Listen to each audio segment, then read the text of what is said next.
Bien, amigos, tenemos el placer de contar con la presencia del doctor José Luis Acosta. El doctor José Luis Acosta es cirujano plástico, estético y reconstructivo. Le hemos pedido, antes de entrar quizás en los temas que un profesional de su rama quiere que la población conozca, que pueda satisfacer una serie de interrogantes que los medios nos hacemos en un tiempo en que cada día se hace más patente la necesidad de que los profesionales de la medicina que se dedican a mejorar el aspecto físico de las personas por diferentes razones, por razones de edad, por razones de accidente o por razones laborales. Digo laborales porque estamos en una época que las personas, después de cierta edad, compiten con los jóvenes. Y la necesidad de nuevas plazas para jóvenes compite con la experiencia. Y la empresa prefiere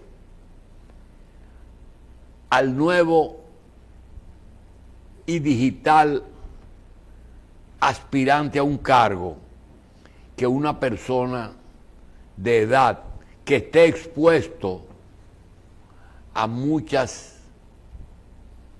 altibajos de salud, incluyendo una pensión temprana. Eso ha hecho que a veces personas de edad, mujeres y hombres, no solamente mujeres, para poder lograr posiciones como empleados y funcionarios, traten de mejorar su aspecto físico. Ese es uno. El otro tema es un tema profesional en que la estética es importante. Hay personas que tienen aspectos que no son proclives a una posición, porque los empleadores prefieren personas de mejor aspecto y esas personas tratan de corregirse los errores que la naturaleza los ha marcado. Y tercero, un elemento que quisiéramos que sea el primer elemento que el doctor Acosta nos trate, es una situación económica de parte de los profesionales de la medicina y sobre todo de la cirugía. Hemos vivido una época en que un dermatólogo anuncia después de 10 años, 15 años de ejercicio profesional, que hace implantes de pelo, y resulta que ese implante de pelo lo cobra por pelo implantado. Imagínense usted que una consulta promedio de un dermatólogo en el sector privado, vamos a poner que pueda oscilar hoy en 1,000 pesos, como mucho. Si es en seguridad social, anda entre 200 y 500 pesos. Pero vamos a hablar del dermatólogo que está afiliado a una empresa de seguridad, una ARS. Lo que recibe es 500 pesos más un copago que puede ser de 500 pesos más. Cuando esa persona se hace implantólogo de pelos y cobra por un procedimiento al día, no tiene que hacer consulta,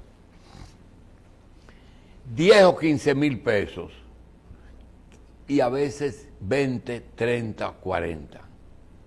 Cuando un médico, cirujano general, oncólogo, que tiene que extirparle el seno a una muchacha con cáncer de seno, y que esa muchacha un tiempo después quiera restaurar su seno porque no tuvo metástasis. Y acude a ese oncólogo. Y el oncólogo le dice, no, yo no soy reconstructivo, tiene que ir a un plástico. Y se está dando el caso de que el cirujano general está compitiendo con el cirujano oncólogo. Hay el caso de un otorrino que le pasa lo mismo y que cobra 1,000 pesos por una consulta y que puede ver 5 personas en un día, pero si corrige un tabique nasal a una persona que no esté conforme con su nariz, le puede cobrar 100,000 pesos en un solo procedimiento.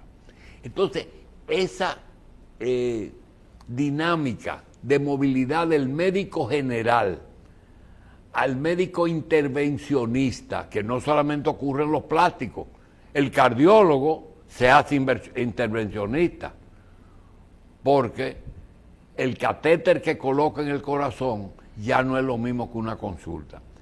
Yo quiero preguntarle al doctor Acosta, la capacidad de un cirujano plástico le otorga suficiente experiencia y formación para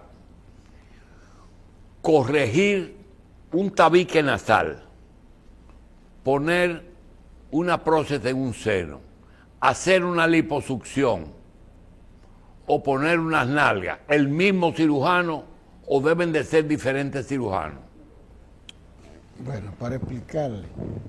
Perdóneme la introducción, doctor. Sí, no hay problema, doctor.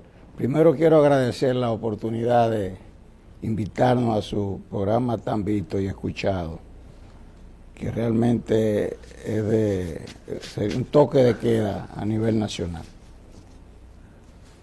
Para ser cirujano plástico es una trayectoria muy larga, doctor.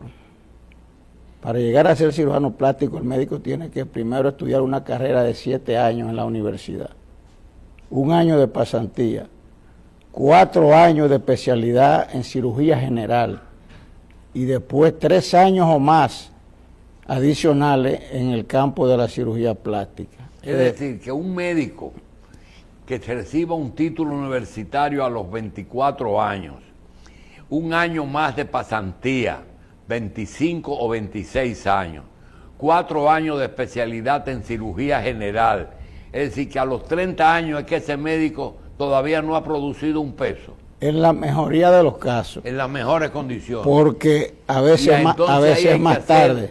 Un cirujano general te tiene que hacer un cirujano plástico. El cirujano plástico... Así que está alrededor de los 35 años. Más o menos 35, un poquito más, dependiendo de la oportunidad que tenga de acceder temprano a los posgrados, porque no es fácil, doctor. Sí. Entonces, además de eso, el ejercicio de la cirugía plástica es muy complejo. El cirujano plástico trabaja en un entorno muy demandante, con altos niveles de riesgo, que solo para mantenerse activo ejerciendo tiene que pagar una serie de servicios. Y antes de ahí, doctor, usted puede afirmar que la mayoría de las cirugías que realizan los plásticos, incluyendo las reconstructivas, no están en las tarifas de las empresas ARS. Todas hay que pagarle al paciente aparte. Correcto. Tradicionalmente las ARS no cubren la cirugía plástica estética, y de la cirugía reconstructiva siempre ha habido un rechazo a cubrirla. Recientemente se aprobó la cobertura de la cirugía por hipertrofia mamaria. Las pacientes que tienen gigantomastia, que tienen tienen los senos muy grandes, exageradamente grandes, con un gran volumen y que desarrollan síntomas a consecuencia de esto. Las ARS recientemente han aprobado eso, pero sin embargo sigue habiendo ciertas limitaciones. Los médicos cirujanos, en busca de atender a estos pacientes, solicitamos los códigos a las ARS, porque si no tenemos código no podemos operar. Las ARS tienen que hacer un contrato, contratarnos, pero en eso hay mucha limitación y ponen muchas trabas. Usted debe de solicitar, pero eso casi una licencia. Primero, tienen que una universidad decirle que usted es doctor en medicina. Después Correcto. el Estado tiene que decirle en un exequatur con la pasantía que usted está capacitado para hacer la medicina en el territorio nacional.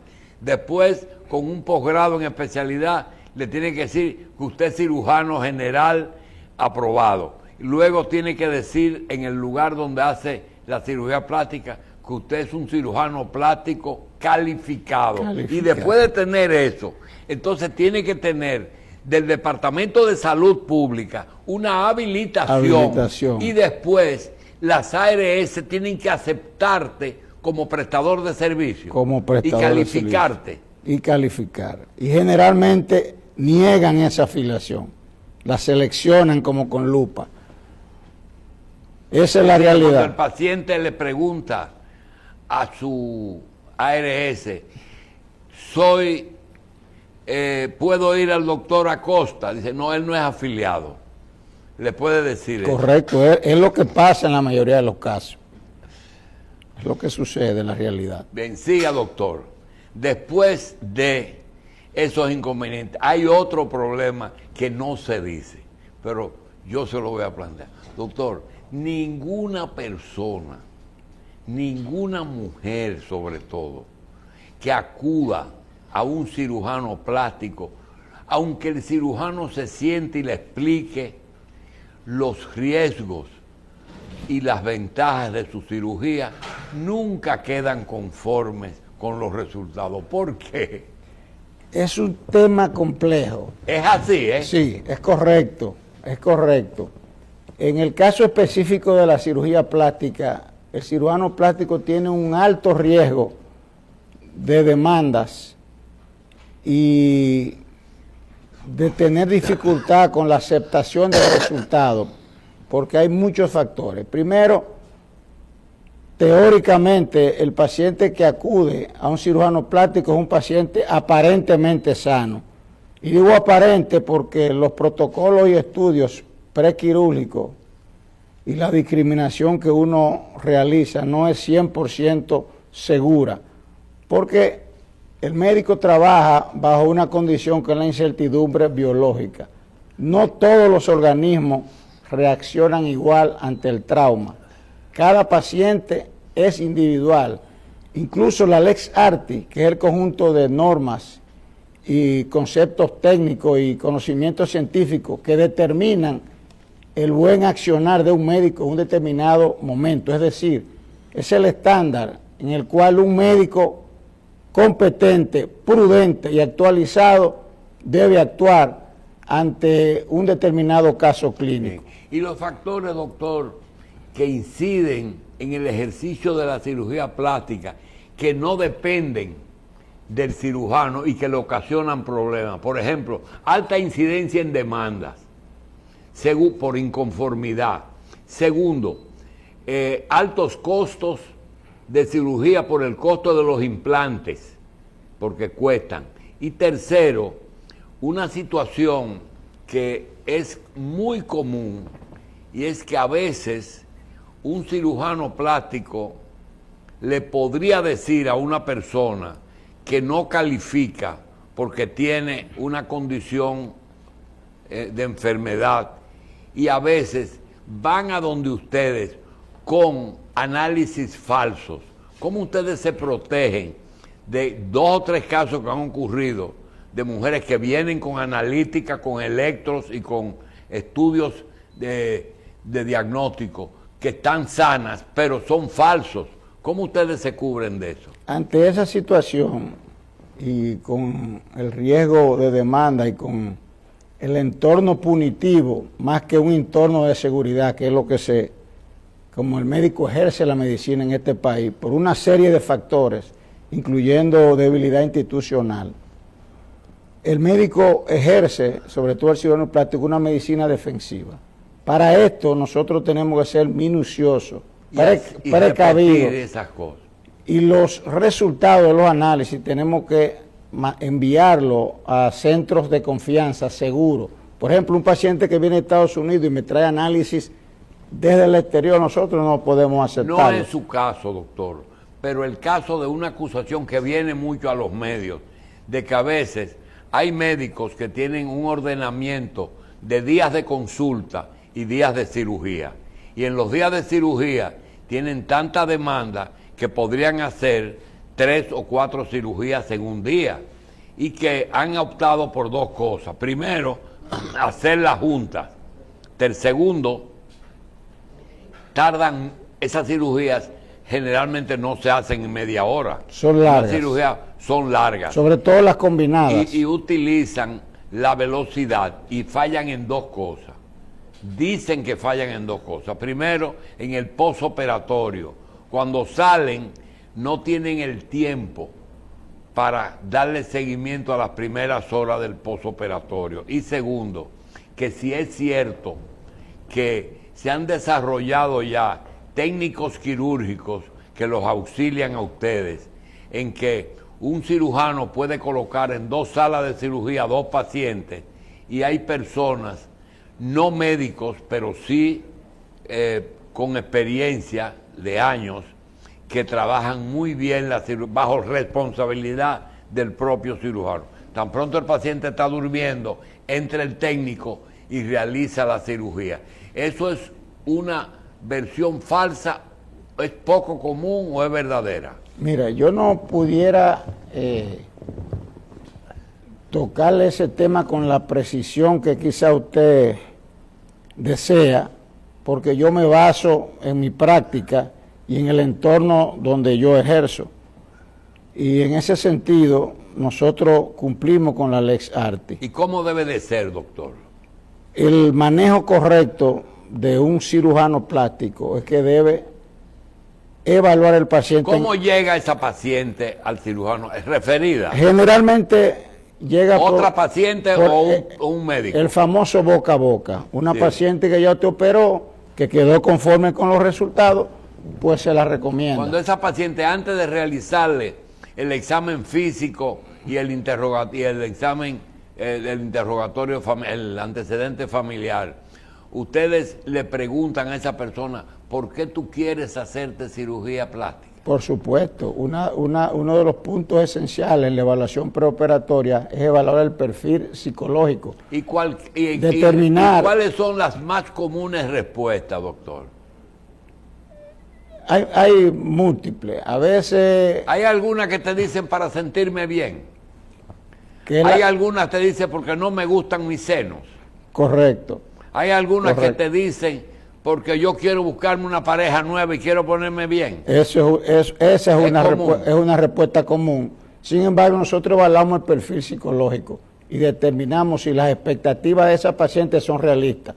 Porque una paciente que no tiene expectativas realistas es un futuro fracaso en la cirugía. Porque tiene que haber una concordancia entre el resultado que podemos obtener y lo que la paciente espera. Porque la medicina no es una ciencia perfecta. La misma Lex Artis, no es una ciencia exacta. La misma Lex Artis, que es lo que rige la práctica médica, incluye la probabilidad. Por lo tanto, no garantiza resultados. Entonces, es importante que esa expectativa que el paciente tiene esté en concordancia con el resultado que podemos obtener. Por lo tanto, el médico no puede vender fantasía. Todas las personas tenemos un perfil de ser humano. Tenemos la misma anatomía, tenemos son diferentes razas, cada edad tiene sus condiciones. Pero en cirugía plástica, doctor, los antecedentes nos dicen que cada paciente tiene unas condiciones especiales que no garantizan siempre los mismos resultados. Genética, condición física, el tratamiento que él mismo se da después de cosas. Háblenos de eso, doctor. Sí. Bueno, es bien sabido que la medicina no es una ciencia exacta. Ningún procedimiento está exento de riesgo y no se puede garantizar un mismo resultado en todos los pacientes, porque hay un componente individual que incluso, vuelvo y le repito, está dentro de los conceptos de la Lex Artis, cada paciente debe individualizarse. Entonces no se puede obtener el mismo resultado en todos los pacientes, porque eso va a depender de la evolución clínica, de la respuesta de los tejidos, de las condiciones individuales. Respuesta de los tejidos. De los tejidos. Los tejidos responden diferente en cada paciente. Es igual, por ponerle un ejemplo clínico, una aspirina. Usted como médico lo sabe. Usted le administra una aspirina a 10 pacientes. De esos 10 pacientes, esa aspirina a uno le puede dar dolor de estómago. Y a otros no. A otros no. Pero no vaya lejos, el queloide es más común en raza negra que y en amarilla. ¿verdad? Y en raza amarilla. Sí. Entonces, esa aspirina a otra persona le puede producir un sangrado gastrointestinal, pero a otra persona le puede dar una alergia, rash, y en el caso extremo puede producir un shock anafiláctico. Pues de manera similar, los tejidos de cada individuo reaccionan al trauma quirúrgico de manera diferente. ¿Qué por ciento usted le da al riesgo anestésico? La principal, ya que es una cirugía de mucho tiempo, es decir, más de una hora. Mira, la complicación extrema que puede ocurrir en una cirugía, porque existen, porque son inherentes, que es un tema importante, porque se tienden en la medicina médico-legal a confundir complicación con mala práctica, que no es lo mismo. Incluso la alta judicialización de casos médicos que existe actualmente es por ese error de concepto, en el cual tanto los pacientes como los abogados y hasta los jueces confunden complicación con mala praxis. Y por eso es que ustedes exigen un documento de firma de los responsables antes, para evitar esa confusión. Correcto. El consentimiento informado no es solamente un requisito legal. Legal ni un trámite. El consentimiento informado debe ser un elemento de educación para el paciente y también de protección recíproca, tanto del médico como del paciente, y está tipificado en la Ley General de Salud. Es un requisito legal e incluso de la Lex Artis, que todo paciente que va a ser sometido a un procedimiento quirúrgico o a un procedimiento de cualquier tipo debe estar consciente, debe estar informado de los riesgos de ese procedimiento y debe aceptarlo mediante la firma. Eso es lo que se conoce como consentimiento informado, porque tiene una función educativa también para el paciente. Bien, doctor, en el caso de demandas, ¿son frecuentes? Sí. En los últimos tiempos ha habido un incremento de la judicialización de la medicina. Yo estuve revisando un artículo, un estudio, un análisis periodístico publicado en el Nuevo Diario, que desde el 2003, en un periodo de 16 años, se han registrado un promedio de unas 478 demandas. Ese dato nos lo dio Severo Mercedes, que dice que es mucha la incidencia, que pasan de 400. Sí, es correcto, es correcto. Y cada día va en aumento. Mayor. Pero vuelvo y le repito, eso se debe primero al ambiente, al entorno punitivo, más que de seguridad en que se ejerce en República Dominicana. Se busca más un culpable. Este culpable se busca por dos razones: o por inconformidad en el resultado, o por una verdadera complicación, o por buscar un recurso económico de parte del incentivo cirujano. Económico buscado por los pacientes y por los abogados. Eso ha incrementado las demandas. Aparte del error de concepto, que se confunde una complicación con una demanda. En el caso de la cirugía plástica, eso es mayor, porque en cirugía plástica el paciente que acude buscando el servicio generalmente es un paciente aparentemente sano, que en su ideal en su cabeza tiene una expectativa de perfección, por lo tanto es poco tolerante, doctor, al efecto adverso. Me están escribiendo y me dicen que es una coincidencia o es una resolución de la sociedad de cirujanos plásticos, de que todos coinciden en las tarifas: seno, liposucción, nalgas, es decir, tienen su tarifa más o menos con muy poca diferencia, pero que hay algo que el cirujano a veces le concede al paciente en adición al pago de eso, que es una ñapa. Cuando le dice, te voy a hacer los senos, por tanto, pero posiblemente le regale una lipo de abdomen. ¿Eso es posible? Bueno, eso es posible siempre y cuando se discuta previamente. El cirujano puede concederle un procedimiento adicional y no cobrarlo, pero tiene que ponerse de acuerdo con el paciente, tiene el paciente que aceptarlo y debe constar en el consentimiento informado. ¿Cuál es la cirugía más frecuente en mujeres? Hoy día la cirugía más frecuente es la liposucción. Más que el seno. En segundo lugar está la cirugía mamaria, ya sea por aumento o por reducción. Y en tercer lugar está la abdominoplastía, que comparte escenario con el BBL, que es el Brazilian Butt Lift, que es la transferencia de grasa a los glúteos. Con Doctor, a propósito, ¿en qué lugar usted le pone a los glúteos? ¿En cuarto? Las estadísticas internacionales lo colocan entre un tercer y quinto lugar. Aunque no es una pregunta para el cirujano, pero le pudo haber llegado por curiosidad. ¿Por qué hay un exceso de mujeres que ven en glúteos excesivamente grandes una atracción si no es así? ¿Por qué se ha desarrollado una cantidad de nalgas grandes que uno ve? ¿Cuál es la razón?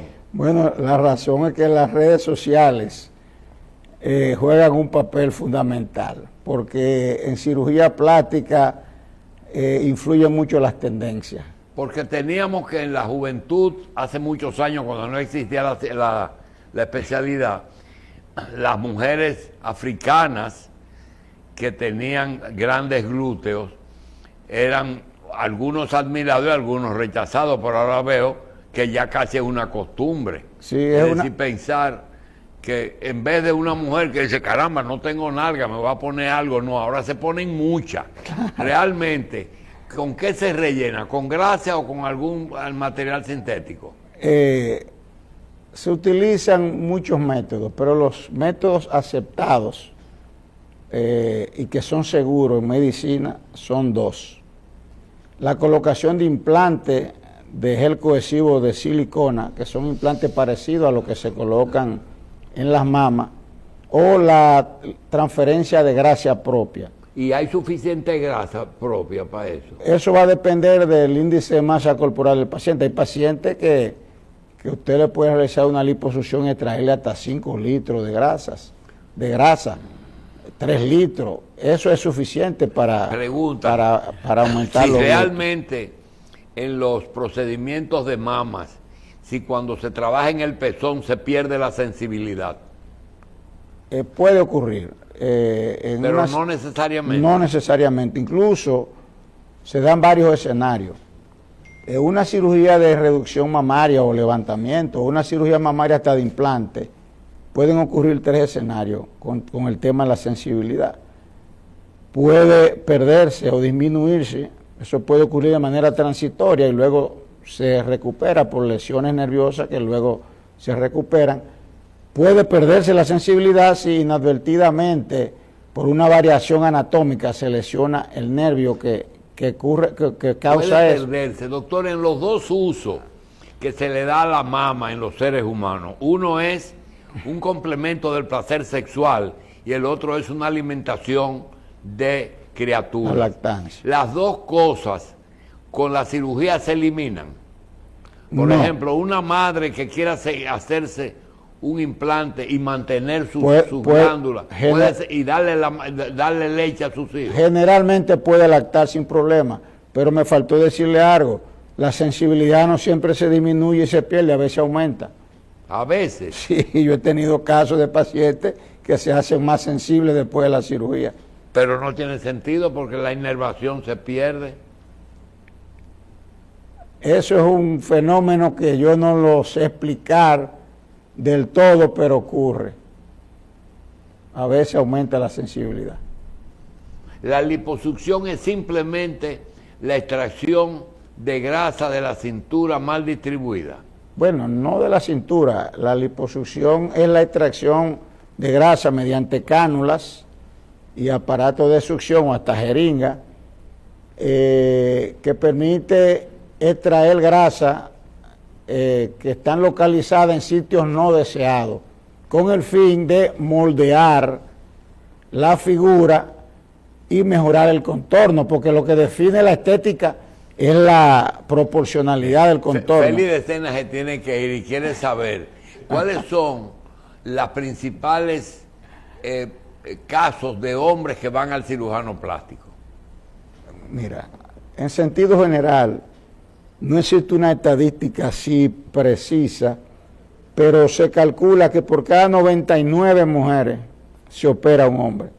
Ese hombre, ¿cuáles, en esas estadísticas, cuáles son? La cirugía más frecuente en hombres son la blefaroplastia, que es la blefaroplastia. ¿Eso lo hace el oftalmólogo o el cirujano plástico? Es un procedimiento de cirugía plástica, estética. Corregirle los párpados. La cirugía estética de los párpados. ¿Se deben hacer los dos siempre?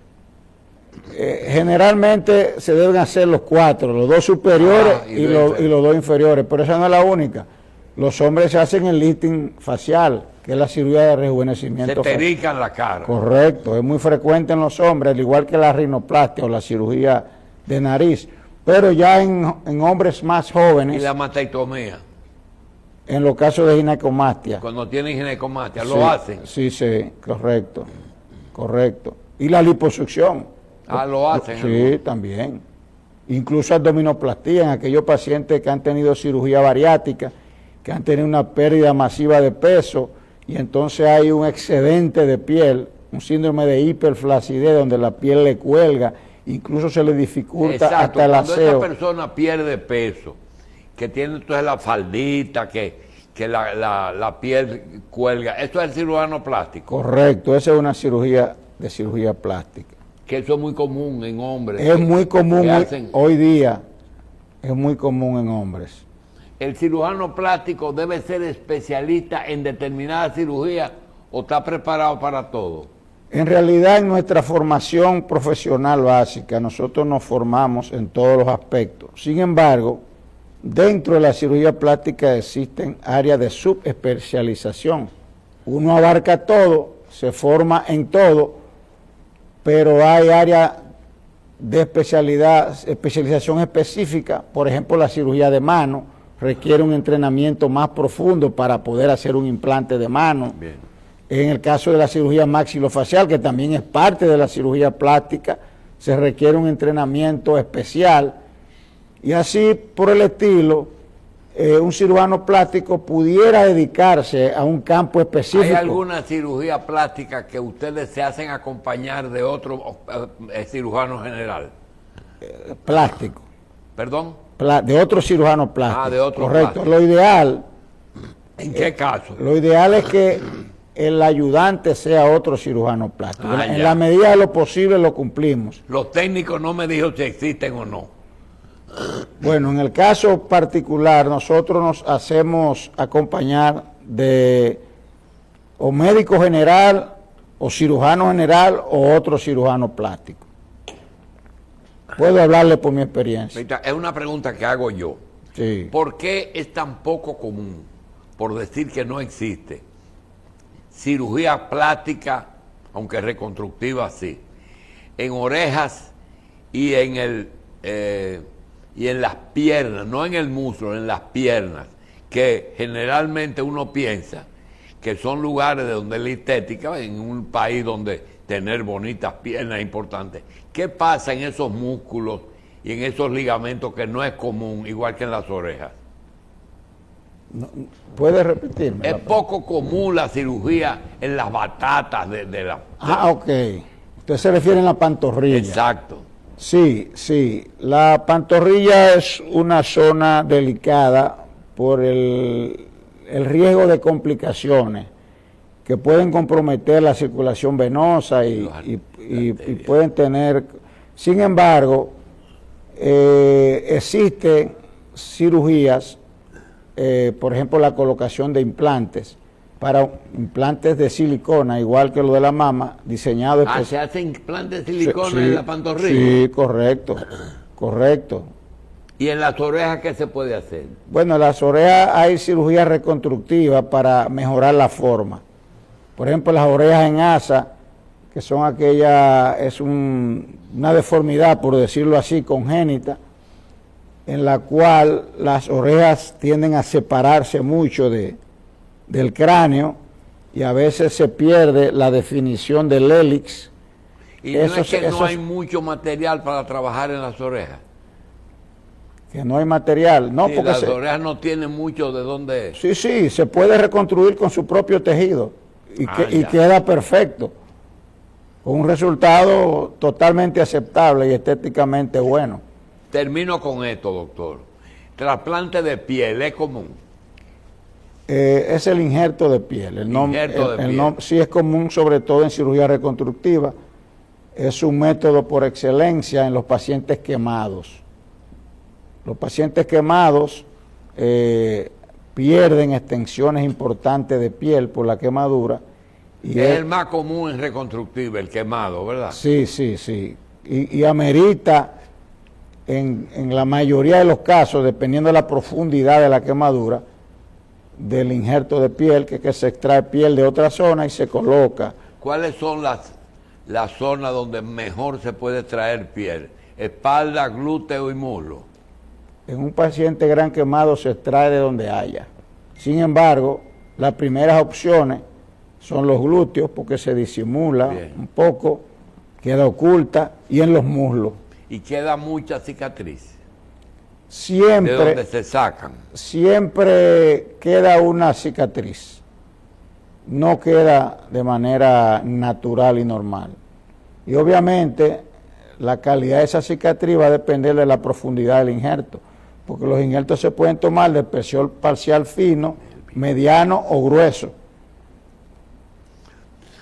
Doctor, para nosotros despedirnos, es muy difícil que un médico en ejercicio le diga a un paciente que viene, mira, a ti no te conviene operarte. Yo quiero que usted diga a esas personas que son mucho más de las que uno se imagina, porque si muchas mujeres consiguieran los recursos económicos, yo creo que no tuviéramos cirujanos plásticos para poderla atender, porque hay una demanda excesiva de mujeres inconformes con su físico. Realmente, ¿cuál es el consejo que usted le da a esas personas que por diferentes razones quieren acudir al consultorio del cirujano plástico? Bueno, el consejo que puedo darle es que el concepto de salud que se usaba en años anteriores ha modificado. Ya la salud no es solamente el aparente estado de bienestar físico, también es mental. Si una paciente no se siente conforme con su aspecto físico y eso afecta su autoestima y afecta su interacción social, es cierto que no es una cirugía de emergencia, ni es totalmente obligatoria, pero sí es necesaria porque contribuye a elevar la autoestima y la integración social de la paciente. La paciente se integra mejor socialmente. Yo entiendo que si tiene los recursos económicos para hacerlo, ¿qué hago? Yo no quiero audio. No debe renunciar a su sueño, porque eso también contribuye a su salud mental, que debe haber un equilibrio entre cómo usted se ve físicamente. Eso la hace más productiva y la integra socialmente mejor. Doctor José Luis Acosta y Collado, cirujano plástico, estético y reconstructivo, gracias por estar con nosotros. Muy amable, doctor. Gracias a usted, doctor, por su invitación.